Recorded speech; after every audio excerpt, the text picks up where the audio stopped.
Have you noticed how often you say no now, not because you want to, but because of money? That was me.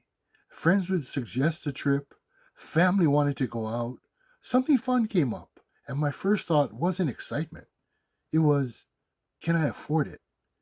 I had enough to survive, but not enough to live. If you're over 50, retired, or near retirement, you might know that feeling, watching every dollar and hoping nothing unexpected shows up. It's exhausting. Things started to change when I found something different. A simple blueprint that showed me how to create income online, step by step, working just a couple of hours a day. Now, I don't feel stuck anymore. I feel like I have options again.